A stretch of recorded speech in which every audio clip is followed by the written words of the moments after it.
Assalamualaikum warahmatullahi wabarakatuh. Selamat malam semuanya teman-teman. Selamat datang kembali di channel kesayangan kita, Ilo Extreme. Dan pada kesempatan yang baik ini, semoga teman-teman selalu dalam keadaan sehat walafiat tanpa kekurangan satu apapun. Amin amin ya robbal alamin. Di kesempatan malam ini kami akan mencoba membawakan satu kisah. Dan kisah yang akan kami bawakan pada malam hari ini merupakan kisah kiriman dari salah satu subscriber dari Ilo Extreme yang bernama Mas Aris. Wah, Aris Sniper.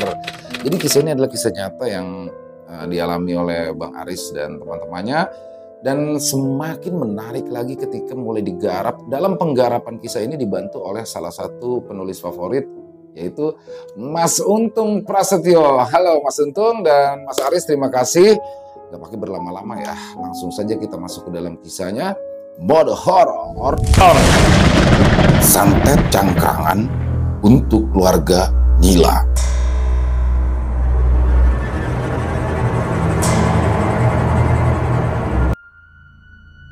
Semarang, Jawa Tengah, sekitaran tahun 2016.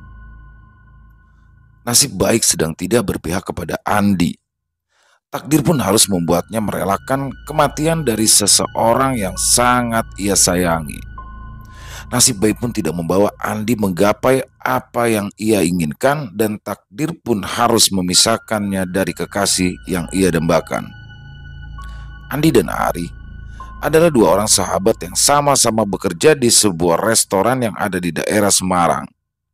Kedua sahabat itu juga memiliki kekasih yang sama-sama bekerja di kafe yang berada tepat di seberang resto tempat mereka bekerja. Kedua sahabat itu biasanya sama-sama menunggu kekasih mereka yang bernama Santi dan juga Nila untuk bertemu di depan resto sebelum mereka pulang ke rumah masing-masing. Malam itu, seperti biasanya, Andi dan Ari menunggu kekasih mereka di tempat biasa. Tetapi ada yang membuat Andi resah malam itu. Kala itu, Santi hanya keluar dari tempatnya bekerja seorang diri tanpa Nila sahabatnya. Andi yang sepertinya memiliki firasat buruk pun segera menanyakan keberadaan Nila saat ini kepada Santi. Loh, memangnya Nila tidak memberitahumu kalau dia sedang sakit, Di? Ujar Santi yang malah menanyakan kepada Andi. Tidak, San. Nomor handphonenya sudah tidak bisa dihubungi sejak siang tadi, jawab Andi yang kini mulai merasa khawatir dengan keadaan Nila. Kemarin itu, Nila sudah merasakan sakit di bagian perutnya. Dia memintaku untuk menyampaikan izin kepada pemilik kafe. Jika dia tidak bisa berangkat bekerja besok, berarti dia sakit, balas Santi menjelaskan kembali. Ya sudah, Di.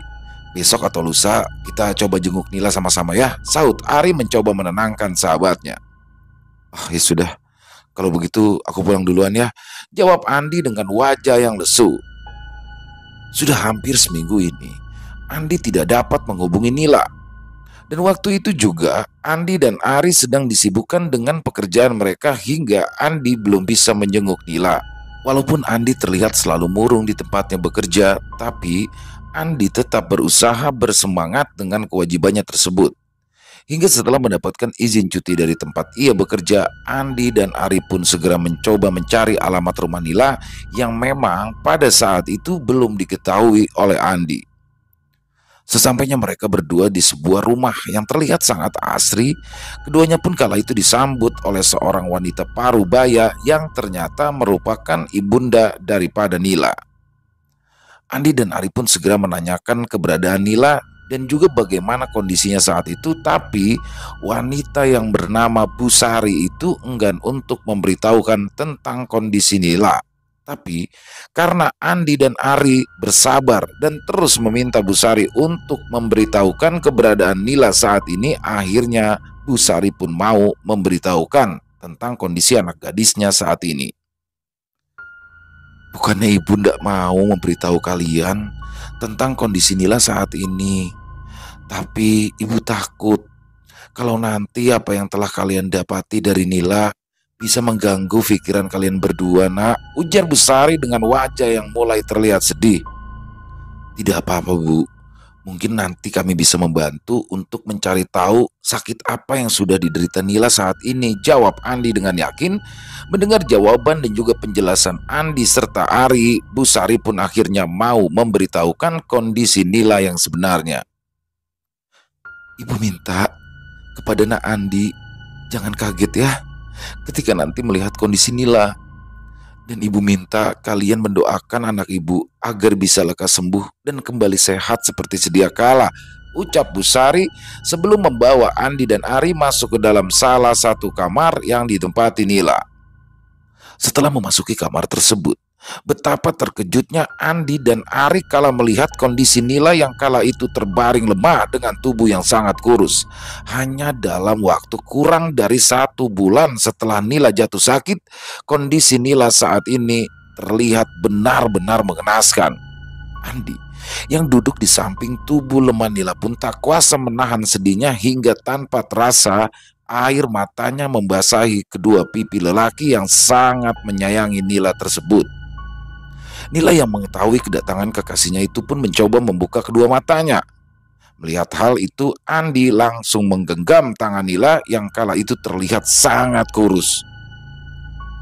Air mata kedua insan yang saling menyayangi itu pun kembali membasahi pipi mereka. Nila yang sepertinya tahu jika pertemuannya dengan pria yang ia cintai tersebut adalah pertemuan terakhir, perlahan membisikkan sesuatu kepada Andi. Mengetahui apa yang sudah disampaikan oleh Nila, Andi pun lalu terisak menahan tangisnya. Sementara itu, Nila yang sepertinya memang sudah tidak lagi mampu menahan rasa sakitnya terlihat mulai memejamkan kedua matanya. Melihat Nila yang kembali tertidur, Andi pun memilih untuk segera meninggalkan kamar Nila dan menyusul Ari serta Bu Sari yang sedang berada di ruang tamu. Apa yang sebenarnya terjadi kepada Nila, Bu? Tanya Andi ketika ia sudah duduk di depan Bu Sari. Menurut orang yang sedang mengobati Nila, Nila itu terkena santet, Nah Andi, jawab Bu Sari yang membuat Andi dan Ari terperanjat. Siapa, Bu? Siapa yang tega melakukan hal tersebut? Tanya Andi yang sangat marah kalau mendengar jawaban dari Bu Sari. Kami belum tahu, Nak. Kami belum mendapatkan informasi dari Pak Yai yang saat ini sedang mengobati Nila, jawab Bu Sari yang sangat sedih atas kondisi anaknya tersebut. Setelah berbincang cukup lama, Andi dan Ari pun lalu berpamitan pulang karena mereka berdua ada tugas malam di tempatnya bekerja. Bu Sari pun kala itu meminta kepada Andi dan Ari untuk tidak menceritakan apa yang sedang dialami Nila saat ini kepada teman-temannya. Dan selain itu, Bu Sari pun juga memberikan nomor teleponnya agar Andi dapat menghubunginya kapanpun. Beberapa hari setelah kedatangan Andi dan Ari ke rumah Nila, kondisi Nila pun kini semakin memburuk. Dan setelah hari ketiga kedatangan Andi dan Ari ke rumahnya, Nila dikabarkan meninggal dunia karena tak sanggup lagi menahan rasa sakit yang sudah 1 bulan lebih ia derita. Andi, Ari dan juga Santi, sahabat Nila sekaligus kekasih Ari pun langsung berangkat untuk menuju ke rumah Nila setelah mendapatkan kabar duka itu. Mereka bertiga pun kini sudah berada di kediaman Nila hingga selesai prosesi pemakaman Nila. Selamat jalan Nila. Semoga kau tenang di alam sana, bisik Andi dalam hati sambil berderai air mata. Setelah selesai dari pemakaman Nila, Andi pun memilih untuk kembali ke rumah Nila. Sementara itu Ari dan Santi kembali ke rumahnya masing-masing dikarenakan malam nanti mereka mendapatkan shift malam di tempatnya bekerja masing-masing. Andi yang memang masih sangat penasaran dengan penyebab kematian Nila pun mulai mencari tahu, sampai akhirnya Bu Sari sendirilah yang menceritakan kepada Andi penyebab dari kematian Nila. Nila itu terkena santet yang sudah dikirimkan seseorang, Nak Andi. Dan sebenarnya santet itu bukan ditujukan kepada Nila. Sebenarnya santet itu ditujukan kepada kakak perempuan Nila yang saat ini sudah menikah, ujar Bu Sari yang membuat Andi terkejut, menahan emosi di dalam hatinya. Bagaimana bisa, Bu? Sebenarnya apa yang terjadi dengan keluarga ibu hingga Nila harus menjadi korban? Balas Andi dengan mata yang berkaca-kaca. Beberapa tahun lalu, kakak perempuan Nila yang bernama Nunung sempat dilamar oleh seorang pria. Tapi karena Nunung tidak menyukai pria tersebut, kami sekeluarga menolak lamaran pria itu. Ucap Bu Sari menjelaskan awal permasalahan yang akhirnya membuat Nila harus menjadi korban dari keganasan sebuah ilmu hitam yang dikirimkan oleh pria tersebut. Ibu sendiri tidak tahu santet apa yang dengan cepat membuat Nila harus meregang nyawanya, nak. Imbu Bu Sari lagi. Bagaimana bisa, Bu? Bagaimana bisa santet itu menyerang Nila, sedangkan Nila bukanlah target yang menjadi tujuan orang tersebut? Tanya Andi yang masih penasaran. Beberapa bulan setelah lamaran itu, Nunung jatuh sakit. Tetapi penyakit yang diderita oleh Nunung tidak separah dan semengerikan penyakit yang diderita oleh Nila. Dan setelah Nunung sembuh, Nunung pun dilamar oleh Mas Teguh, lalu dinikahinya dan dibawa pergi dari rumah ini. Nunung dan suaminya kini hidup di pulau seberang, nak. Mungkin hal itulah yang membuat Nunung selamat dari santet yang selama ini mengincar, jawab Bu Sari dengan air mata yang mulai membasahi kedua pipinya. Ikhlaskan Nila, nak. Mungkin sudah takdir Nila harus pergi di usianya yang masih sangat muda, imbu Bu Sari lagi. Setelah selesai mengikuti pengajian di malam pertama meninggalnya Nila, Andi pun lalu berpamitan pulang. Walaupun jarak rumahnya dengan tempat tinggal Nila sangatlah jauh, tapi Andi tetap memilih untuk pulang karena keesokan harinya Andi harus kembali lagi bekerja. 1 minggu setelah kematian Nila, Andi yang masih belum bisa melupakan kekasihnya itu sangat penasaran dengan apa penyebab kematiannya. Dan yang pasti, Andi juga mulai penasaran dengan sosok yang dengan tega telah menyakiti Nila itu. Entah sebuah kebetulan atau memang sudah ditakdirkan, Andi pun bertemu dengan Pak Warisman melalui Ari.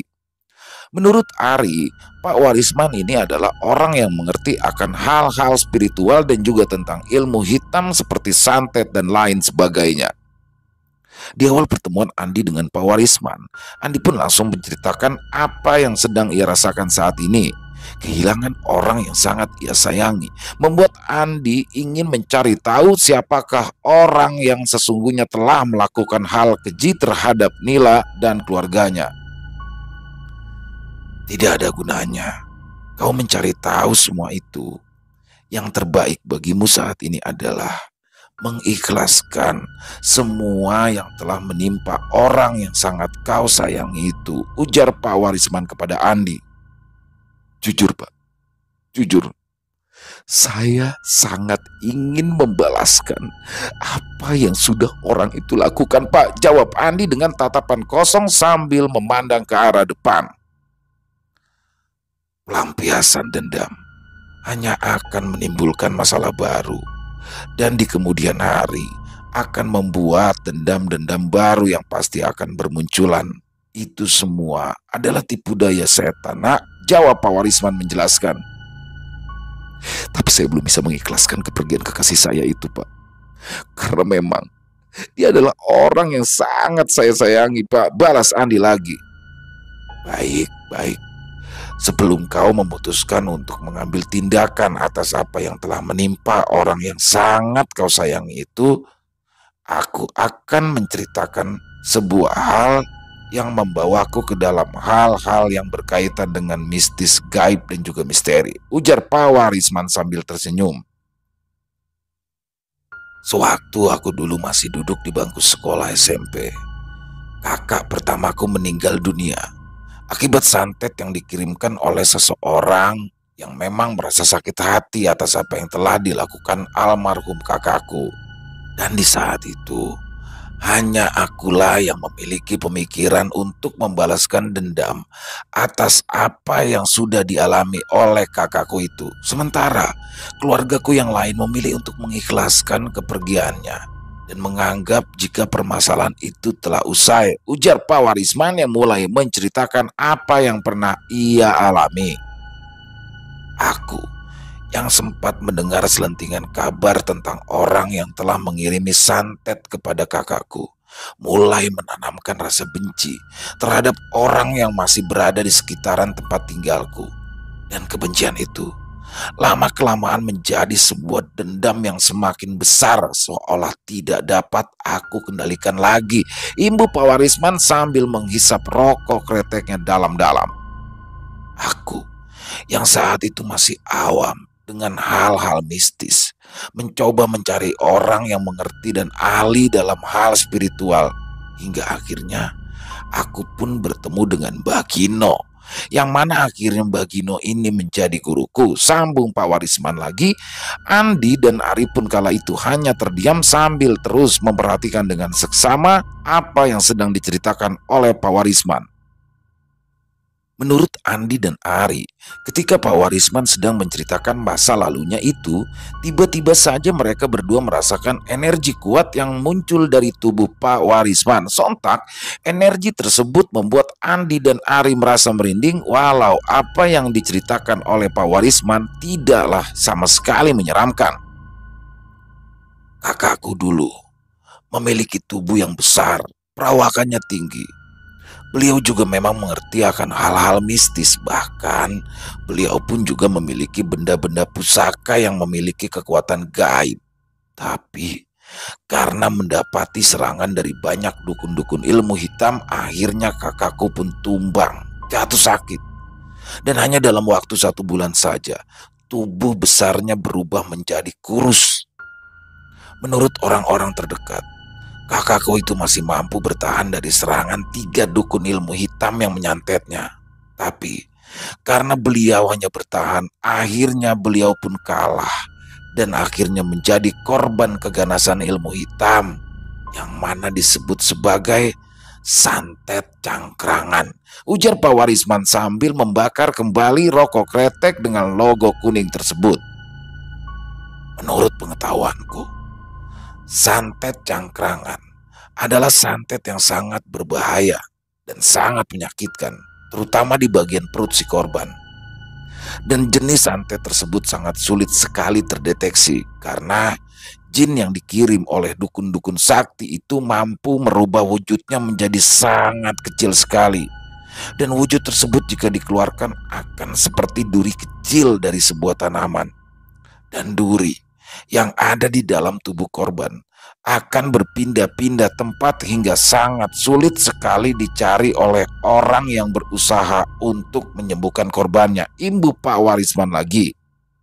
Jadi, kalau aku ambil kesimpulan dari ceritamu tadi, aku dapat memastikan bahwa kekasihmu itu sudah menjadi korban daripada santet cangkrangan. Sambut Pak Warisman mencoba menjelaskan.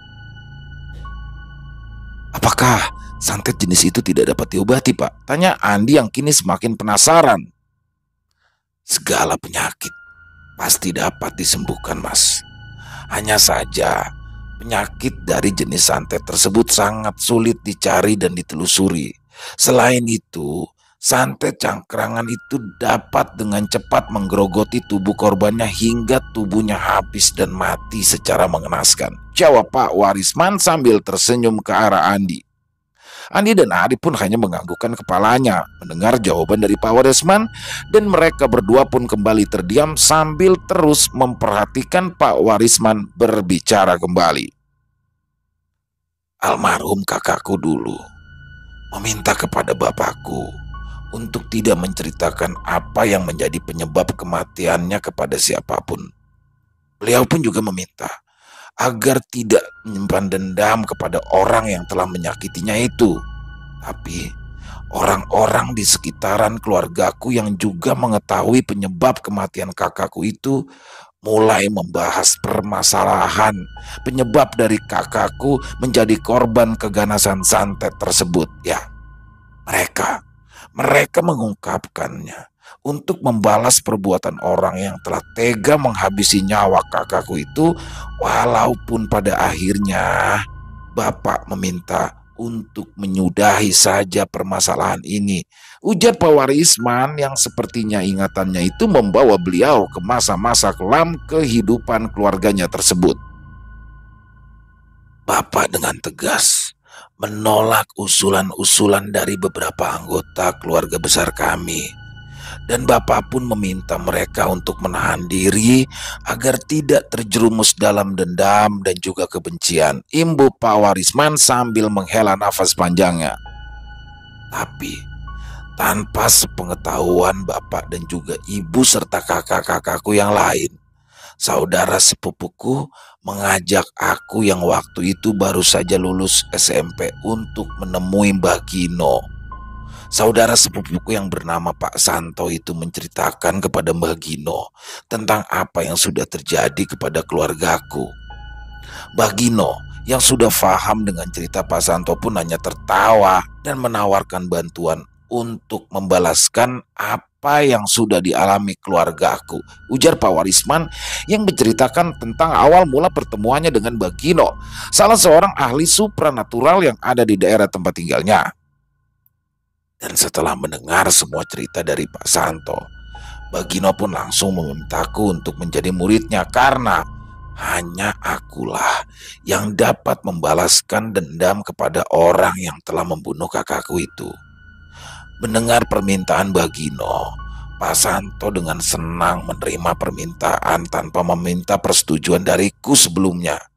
Selain aku sendiri masih memiliki rasa dendam atas orang yang telah menyakiti kakakku, aku juga sebenarnya memiliki keinginan tahuan untuk tahu lebih banyak tentang hal-hal mistis dan hal-hal gaib lainnya. Imbu Pak Warisman lagi.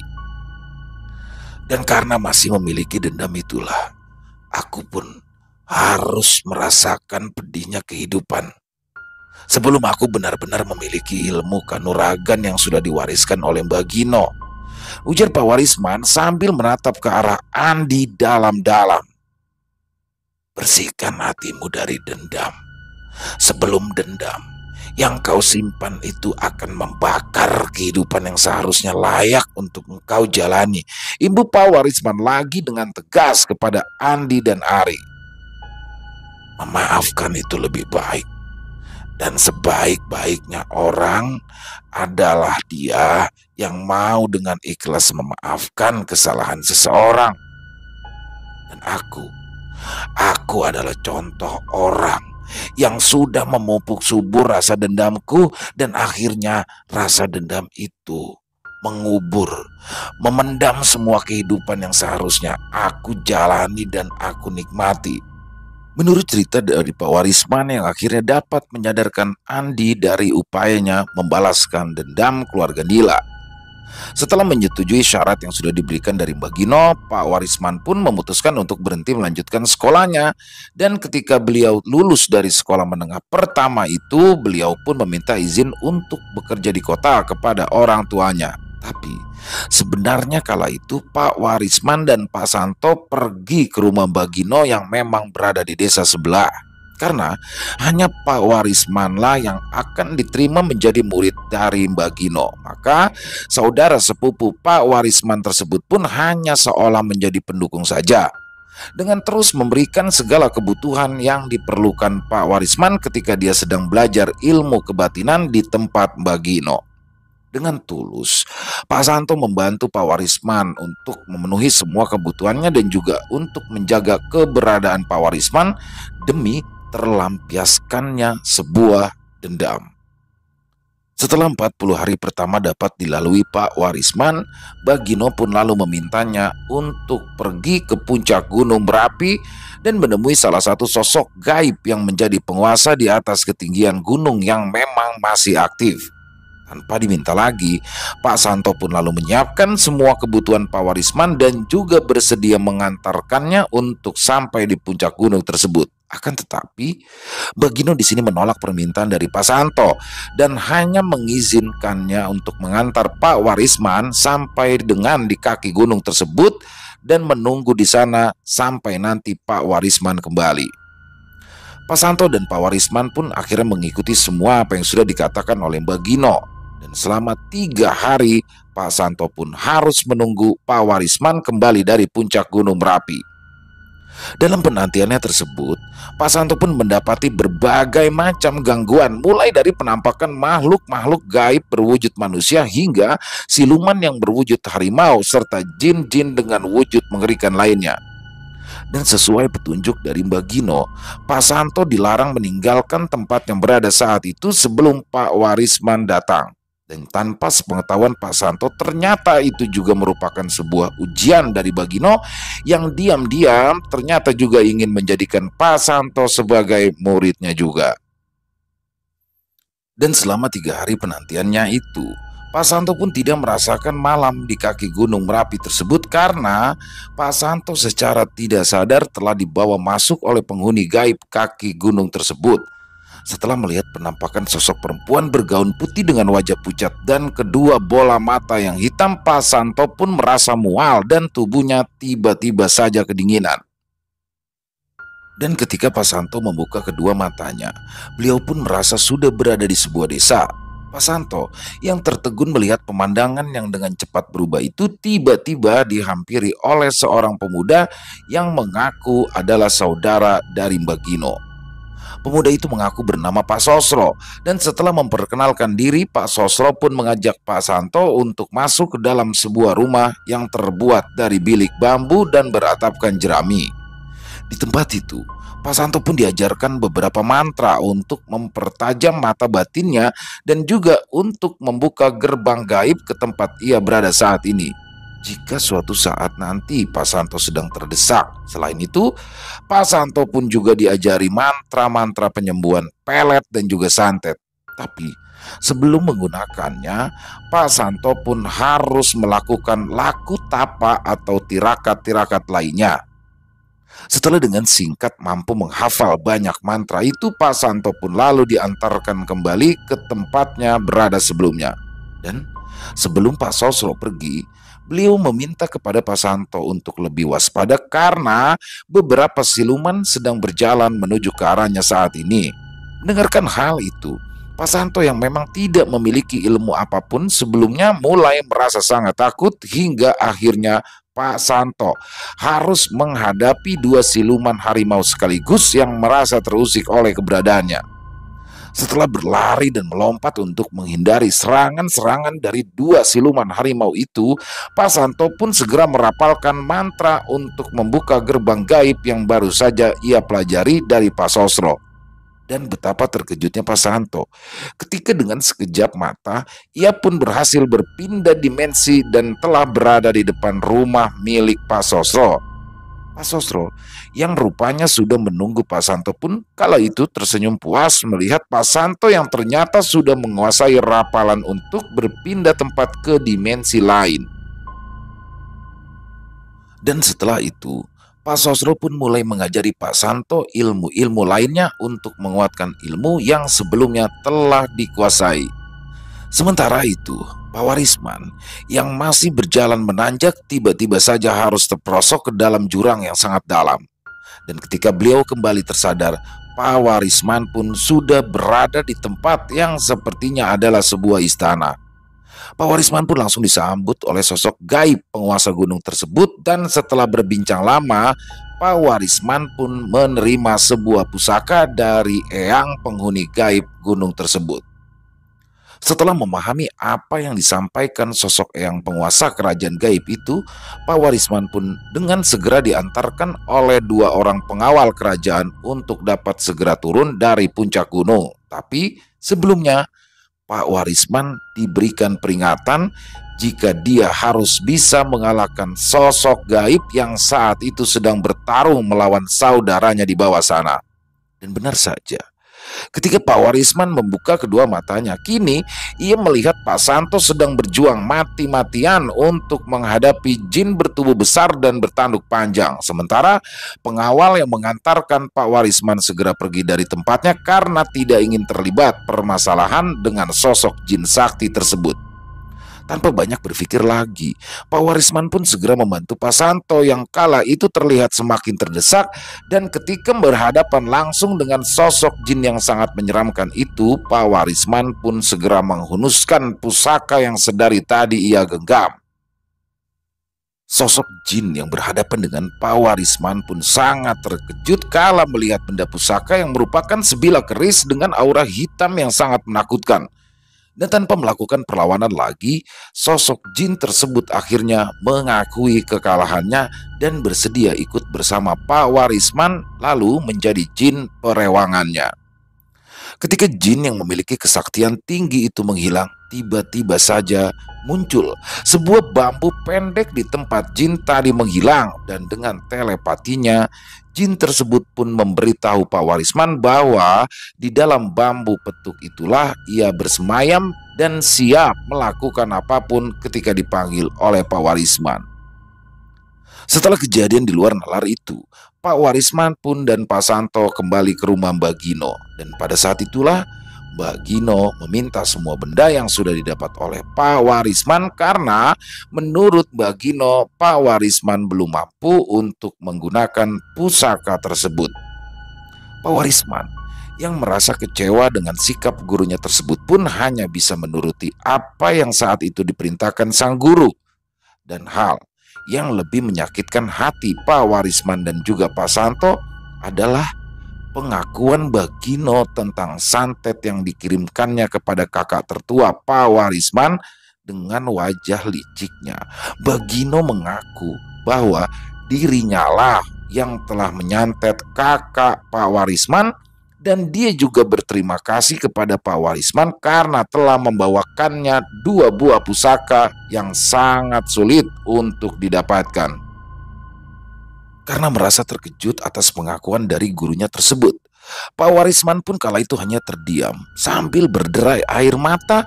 Dan saat itulah Bagino menghunuskan keris yang sebenarnya adalah keris milik Pak Warisman yang didapatnya dari puncak Merapi. Melihat hal itu, Pak Santo di sini tidak tinggal diam.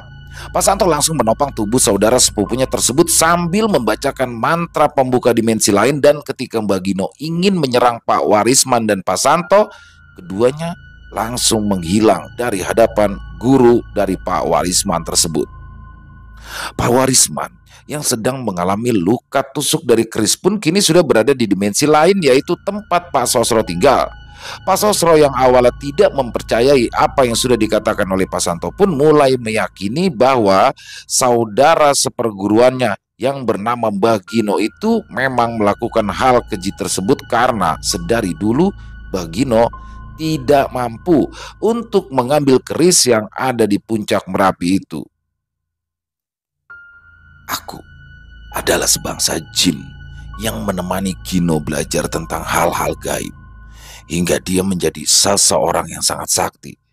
Dan dia memiliki satu keinginan yang belum bisa dicapainya, yaitu memiliki keris sakti Eyang Diwo.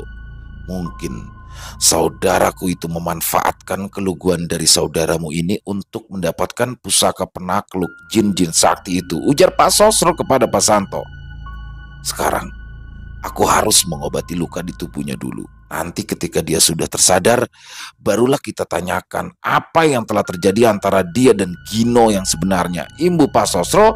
Dan setelah beberapa hari berada di kediaman Pak Sosro, Pak Warisman pun mulai mendapati kesadarannya kembali. Kedua matanya terbuka dan sempat terkejut ketika ia melihat keadaan di sekitar. Beruntungnya, Pak Santo segera menceritakan apa yang telah terjadi kepada mereka berdua hingga akhirnya Pak Warisman pun tahu apa yang sebenarnya telah terjadi. Tidak lama lagi, Gino akan mendatangi tempat ini. Sebaiknya cepat kau pulihkan dirimu karena aku tidak mau terlibat pertikaian dengan orang yang sudah aku anggap sebagai saudaraku itu, ujar Pak Sosro kepada Pak Warisman dan juga Pak Santo.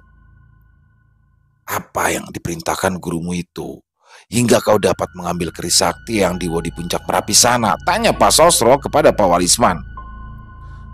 Aku hanya diminta berjalan sampai bertemu dengan sosok gaib, Mbah. Guruku yang biadab itu tidak memberitahu apa-apa lagi. Dia hanya memintaku untuk mengambil keris pusaka itu, jawab Pak Warisman dengan wajah yang mulai memerah. Makhluk apa yang kau temui di sana, Leh? Tanya Pak Sosro lagi.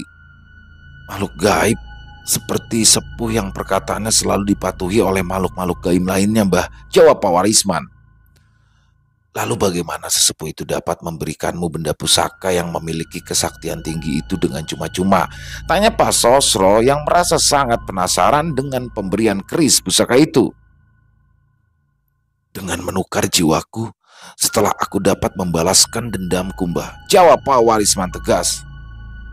Keadaan sedang tidak menguntungkan bagi Mule. Sebentar lagi para punggawa kerajaan gaib atas Merapi akan mencarimu dan lalu akan membawa jiwamu ke sana, ujar Pak Sosro yang membuat Pak Warisman kala itu pasrah. Belum lama Pak Sosro berucap demikian, tiba-tiba saja rumah yang kala itu mereka bertiga tempati terasa sangat panas, dan karena sudah mengetahui siapa yang datang, Pak Sosro pun lalu merubah wujudnya menjadi seorang lelaki tua dengan penampilan seperti seorang resi. Hal itu sungguh membuat Pak Santo dan Pak Warisman pun terkejut karena sosok pemuda yang tadi usianya hampir sebaya dengan mereka kini tiba-tiba saja berubah menjadi seseorang yang sudah tua tapi sangat berkarisma. Di luar rumah Mbak Sosro kini sudah berkumpul banyak orang dengan pakaian kerajaan. Mereka juga mengelilingi rumah Mbak Sosro yang masih terbuat dari bambu tersebut. Mbak Sosro yang sudah berhadapan dengan seorang punggawa kerajaan tersebut pun langsung memanggil Pak Warisman karena memang beliaulah yang kala itu sedang dicari-cari oleh para punggawa kerajaan gaib tersebut. Sekarang ikut bersama kami. Ada hal yang harus kau pertanggungjawabkan dan nanti biar Eyang sendiri yang menjelaskan padamu, ujar salah satu pemimpin pasukan kerajaan gaib tersebut. Maaf Tuan, jika kau ingin membawa anak ini pergi, tolong bawa juga salah satu muridku itu, karena aku tidak yakin dapat melindungi nyawanya di sini, sambung Mbak Sosro yang disambut anggukan kepala dari sosok gaib kerajaan tersebut. Pergilah bersama Warisman, karena nyawamu akan terancam jika kau tetap berada di sini. Setelah urusan Warisman selesai, kembalilah ke tempat ini, aku menunggumu, ujar Mbak Sosro yang langsung disambut anggukan kepala oleh Pak Santo. Pak Warisman dan Pak Santo pun akhirnya pergi meninggalkan kediaman dari Mbak Sosro dengan 1000 pertanyaan yang ada di benak mereka masing-masing. Terutama bagi Pak Warisman, rasa kesal dan juga amarahnya kepada Mbak Gino membuatnya terus terdiam dan terus memikirkan cara untuk membalaskan sakit hatinya. Setelah tiba di istana atas Merapi, Pak Warisman dan Pak Santo pun disambut oleh Eyang Ageng penguasa Gunung Merapi. Eyang meminta Pak Warisman untuk mengambil kembali keris pusaka itu walaupun harus bertaruh nyawa. Tanpa rasa ragu dan tanpa rasa takut sedikit pun, Pak Warisman pun menyanggupi permintaan dari Eyang Ageng. Selamatkan benda pusaka itu dari tangan kotor dukun sakti penyebar santet. Setelah itu, bawa kembali benda pusaka itu. Kau tidak perlu menukar jiwamu. Kau orang baik. Dan karena hal itu, aku memaafkanmu dan sekarang aku akan memberikan kemampuan untuk melawan dukun sakti itu. Balaskan dendammu atas kelicikan yang telah ia lakukan, ujar Eyang Ageng kepada Pak Warisman. Setelah menerima kesaktian yang diturunkan langsung oleh penguasa atap Merapi itu, Pak Warisman dan Pak Santo pun kembali lagi ke dunia nyata. Dan sesampainya ia di dunianya saat itu, Pak Warisman dan Pak Santo pun segera mengunjungi rumah Mbak Gino. Tanpa berbasa-basi lagi, Pak Warisman pun langsung menyerang rumah Mbak Gino, dan serangan yang dilakukan oleh Pak Warisman tersebut mulai membakar rumah milik bekas gurunya tersebut. Mengetahui siapa yang telah menyerangnya, Mbak Gino pun langsung segera keluar dari tempat ritualnya. Mbak Gino yang tidak peduli dengan rumahnya yang sudah hangus terbakar itu pun segera menyerang balik Pak Warisman. Tapi serangan dari jarak jauh itu dapat dihindari oleh Pak Warisman, dan setelah itu beliau meminta kepada Pak Santo untuk membawanya pergi ke alam gaib tempat Mbak Sosro berada. Tanpa kesulitan, Mbak Gino pun segera menyusul Pak Warisman dan juga Pak Santo, dan di alam gaib tempat Mbak Sosro tinggal itulah Pak Warisman bertarung hebat dengan gurunya. Mbak Sosro yang mengetahui amarah dari saudara seperguruannya itu telah memuncak, meminta Pak Santo untuk menjauh dari pertempuran itu karena Mbak Sosro tahu betapa saktinya saudara seperguruannya tersebut. Dan puncak dari pertempuran Pak Warisman dan Mbak Gino terjadi ketika Mbak Gino mulai menghunus keris sakti Eyang Diwo. Tapi rupanya rencana Mbak Gino untuk menghabisi Pak Warisman dengan keris sakti itu gagal. Setelah keris yang digenggam di tangan kanan Bagino pun melesat dengan cepat ke arah Pak Warisman. Aku, nimbali yang diwo, panimbal Kang Agung, panimbal Soko yang Ageng, ujar Pak Warisman setelah dapat menggenggam erat keris sakti beraura hitam yang sangat kuat tersebut. Bagino yang sangat terkejut dengan apa yang telah terjadi pun segera mengeluarkan pusaka miliknya, tapi dengan cepat keris yang berada di tangan Pak Warisman melesat cepat ke arah tubuh Bagino yang tanpa ampun langsung menusuk menembus perut si dukun sakti tersebut. Di sini kau bukan apa-apa manusia sombong, ujar sosok yang ageng yang tiba-tiba saja muncul di antara pertempuran Pak Warisman dan gurunya tersebut. Aku memberikan keris pusaka yang diwo pada muridmu dengan perjanjian ijol jiwo, dan muridmu dengan rela mau menukar jiwanya dengan benda pusaka tersebut. Tapi rupanya keserakahan membutakanmu. Kau tak pantas menyandang nama guru, dan kau tak pantas menjadi seorang guru. Sekarang kau akan menjadi budak di dalam kerajaanku sebagai ijol jiwo dari keris Eyang Diwo ini. Imbu yang ageng yang tiba-tiba saja menggenggam keris yang tadi melesat menembus tubuh Bagino, dan tidak membutuhkan waktu lama tubuh Bagino pun memudar seperti sesuatu yang terbakar dengan sangat cepat. Jerit kesakitan dari Bagino terdengar memekakan telinga seiring kepergiannya. Yang Ageng pun lalu menghampiri Pak Warisman, lalu memberikannya kembali keris Eyang Diwo yang ada di tangannya. Ambillah, gunakan untuk menolong sesama. Walau aura pusaka itu gelap, tapi pusaka tergantung kepada siapa yang menggunakannya, ujar Eyang Ageng kepada Pak Warisman. Terima kasih telah mengizinkanku masuk ke wilayahmu, Sosro. Dan mulai saat ini kau bebas untuk datang ke kerajaan Atap kapanpun kau mau, ujar Eyang Ageng kepada Mbah Sosro. Dan setelah itu Eyang Ageng pun berpamitan untuk kembali ke kerajaannya. Sementara Pak Warisman dan Pak Santo pun diminta untuk kembali lagi ke dunia nyata oleh Mbah Sosro. Sesampainya di dunia nyata, Pak Warisman dan Pak Santo pun mendapati warga desa yang kala itu sedang berkerumun untuk melihat dari dekat sisa dari rumah Bagino yang terbakar. Warga desa pun kala itu dibuat kebingungan dengan hangusnya rumah salah satu sesepuh di desa itu, dan warga pun mulai mencari-cari keberadaan dari Bagino yang tidak pernah ditemukan. Hingga akhirnya warga pun di sini mengambil kesimpulan bahwa tubuh Bagino telah hangus terbakar bersama rumahnya tanpa diketahui apa penyebabnya. Dan semenjak itulah Pak Warisman dan Pak Santo pun mulai menolong orang-orang yang memiliki permasalahan dengan hal-hal gaib. Tapi Pak Warisman melarang siapapun untuk membenci seseorang yang telah menyakitinya, apalagi sampai menyimpan dendam kepada orang tersebut. Karena pada dasarnya hukum karma pastilah berlaku. Siapa yang menanam, maka dia pasti akan menuai. Begitulah Pak Warisman selalu memberikan pemahaman kepada orang-orang yang datang untuk meminta bantuannya. Tidak jarang juga ada orang yang datang meminta Pak Warisman untuk menyantet seseorang, tapi Pak Warisman selalu menolak karena Pak Warisman sendiri pernah merasakan sakitnya kehilangan seseorang yang ia sayangi karena hal tersebut. Penyakit-penyakit yang terjadi karena hal-hal gaib memang masih sering dijumpai hingga saat ini.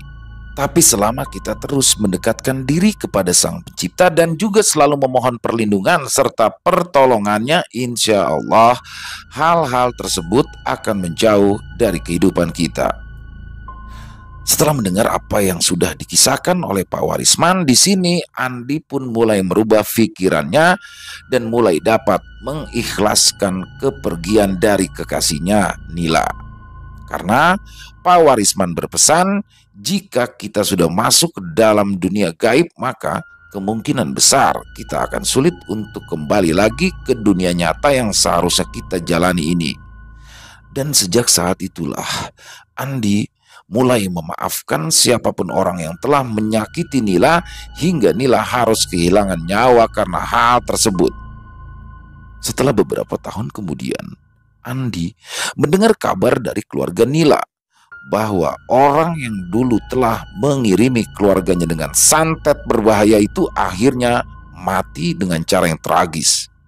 Orang itu menerima karma akibat telah menyakiti orang yang tidak bersalah hingga orang tersebut pun harus meregang nyawanya. Selesai. Luar biasa, kisah yang horornya dapet ya.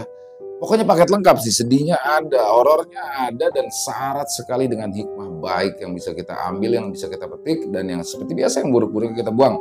Sekali lagi terima kasih kepada Bang Aries Sniper, dan untuk Mas Untung, terima kasih Mas Untung Prasetyo atas penggarapan kisahnya sehingga bisa lebih menarik, lebih enak untuk didengarkan. Dan dari kisah tadi kita harus belajar ikhlas. Sekali lagi ikhlas. Saya setuju banget ya atas omongannya tadi bahwa dendam tidak akan pernah menghasilkan sesuatu yang baik. Dan dari dendam itu hanya akan semakin menyiksa diri kita. Jadi ya belajar ya. Saya juga pribadi, kita sama-sama belajar untuk mengikhlaskan apa yang sudah terjadi kepada diri kita maupun kepada orang-orang di sekitar kita. Insya Allah atas dasar keikhlasan tersebut Allah pasti akan memberikan sesuatu yang lebih baik untuk kita lagi. Amin amin ya rabbal alamin. Sekali lagi kisahnya keren, dan semoga kisah tadi bisa menghibur para teman-teman pecinta ataupun penikmat horor, dan lebih khususnya kepada para subscriber dari channel Ilo Extreme. Dan buat yang punya komentar lain silakan bisa ditulis di kolom komentar ataupun hanya sekedar saling menyapa. Insya Allah kami akan balas satu persatu. Buat yang suka dengan videonya bisa diklik tombol like, tombol jempolnya. Buat yang baru bergabung, yang baru datang silakan bisa diklik tombol merahnya, tombol subscribe-nya. Jangan lupa lonceng notifikasinya dinyalakan agar teman-teman bisa mendapatkan notifikasi dari konten-konten yang akan kami upload di setiap harinya untuk Ilo Extreme di jam 7 malam setiap harinya. Dan terima kasih atas dukungannya dari seluruh teman-teman ya, karena kehadiran dari teman-teman semualah kami selalu bersemangat untuk berkarya di setiap harinya. Dan di akhir kata saya Ilo mengucapkan permohonan maaf apabila mungkin ada kata-kata yang salah tadi dalam pembawaan kisahnya, atau mungkin ada kata-kata yang kurang berkenan di hati teman-teman. Saya mohon dibukakan pintu maaf. Aduh sampai lupa. Buat teman-teman yang mungkin mau seperti Mas Aries ya, yang akan dibawakan kisahnya di channel ini, silakan bisa mengirimkan kisahnya ke nomor telepon yang ada di bawah sini. Dan bebas ya, dalam bentuk tulisan boleh, dalam bentuk rekaman audio boleh. Intinya senyamannya teman-teman aja. Dan sampai jumpa lagi di konten-konten kami selanjutnya yang pasti tidak kalah ngerinya, yang pasti tidak kalah seramai. Masih bersama saya Ilo di Ilo Extreme. Salam sehat selalu untuk kita semua. Wassalamualaikum warahmatullahi wabarakatuh.